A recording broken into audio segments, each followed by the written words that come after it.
Nicolas Hulot est visé par plusieurs accusations.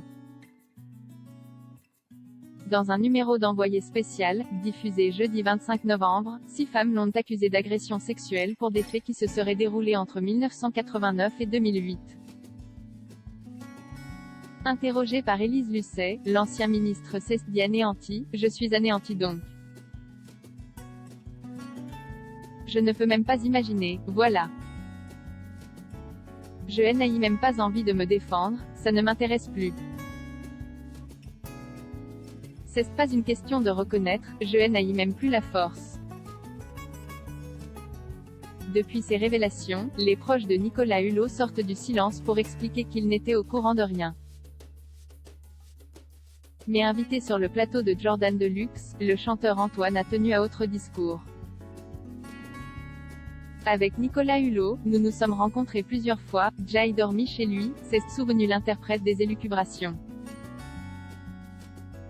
Embarrassé d'évoquer ce sujet, Antoine a ajouté, concernant ce qui est sorti, on ne peut pas parler d'étonnement.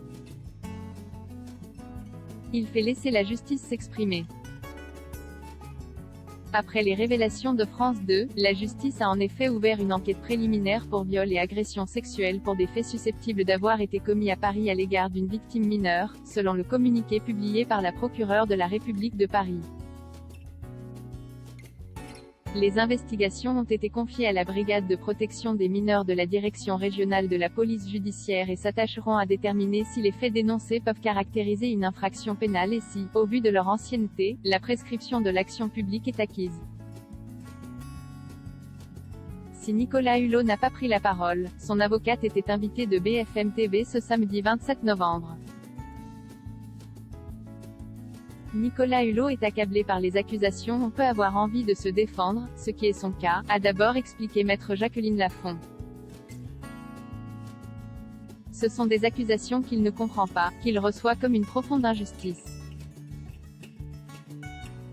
L'avocate de Nicolas Hulot a ensuite décrit son client comme accablé par les accusations dont il fait l'objet. Il fait l'objet d'un lynchage médiatique. Donc oui, Nicolas Hulot le vit très douloureusement et je crois que n'importe quel autre humain le vivrait de la même manière que lui, a-t-elle ajouté.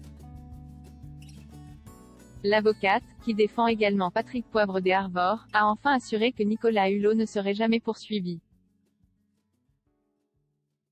En toute hypothèse, s'agissant de frais prescrits, il n'y aura jamais de procès, donc jamais de culpabilité, a-t-elle conclu.